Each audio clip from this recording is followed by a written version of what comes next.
Hi friends, ಇವತ್ತಿನ topic ಬಂದ್ಬಿಟ್ಟು railway recruitment. ರೈಲ್ವೆದಲ್ಲಿ ಜಾಬ್ಸ್ ವೇಕೆನ್ಸೀಸ್ ಕಾಲ್ ಫಾರ್ಮ್ ಆಗಿದ್ದಾವೆ 2025. ಕ್ವಾಲಿಫಿಕೇಷನ್ ಬಂದಿತ್ತು 10th ಮತ್ತು ITI ಪಾಸ್ ಆಗಿರಬೇಕು.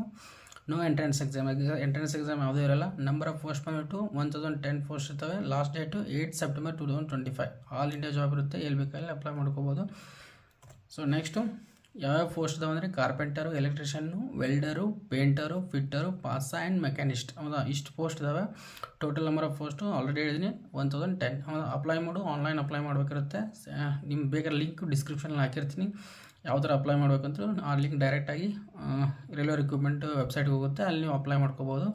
ಯಾರ್ಯಾರು ಅಪ್ಲೈ ಮಾಡೋದಪ್ಪ ಅಂದರೆ ಮೇಲ್ ಆ್ಯಂಡ್ ಫಿಮೇಲ್ ಯಾರು ಬೇಕಾದರೂ ಅಪ್ಲೈ ಮಾಡ್ಕೋಬೋದು in all India.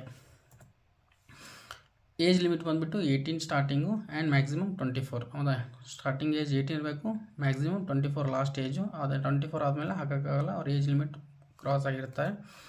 So general ಮತ್ತು ಎಕ್ಸಾಮ್ ಅಪ್ಲಿಕೇಶನ್ ಫೀಸ್ ಬಂದುಬಿಟ್ಟು ಜನರಲ್ ಮತ್ತು OBCಗೆ 100 ರೂಪೀಸ್ ಇರುತ್ತೆ. SC STಗೆ ಆ್ಯಂಡ್ PWDಗೆ ಅವ್ರಿಗೆ ಯಾವುದೇ ಥರದ ಫೀಸ್ ಇರಲ್ಲ, ನಿಲ್ಲಾಗಿರುತ್ತೆ. ಪೇಮೆಂಟ್ ಮೋಡು ಆನ್ಲೈನ್ ಇರುತ್ತೆ. Credit card, debit card, net banking, other mode. ಹೌದಾ, ಸೆಲೆಕ್ಷನ್ ಪ್ರೊಸೆಸ್ಸು ಎಕ್ಸಾಮ್ ಇರಲ್ಲ, ಓನ್ಲಿ ಡಾಕ್ಯುಮೆಂಟ್ ವೆರಿಫಿಕೇಷನ್ ಇರುತ್ತೆ. ಸೊ ಈ ಡಾಕ್ಯುಮೆಂಟ್ಸಲ್ಲಿ ಏನು ಬೇಕು? ಪಾಸ್ಪೋರ್ಟ್ ಸೈಜ್ ಫೋಟೋ ಇರಬೇಕು, ಸಿಗ್ನೇಚರ್ ಇರಬೇಕು, Aadhaar card photo, education certificate, ನಿಮ್ಮದೇನು 10th ಆಗಿರೋ 10th, ITI ಆಗಿದ್ರೆ ITI, caste certificate, age proof.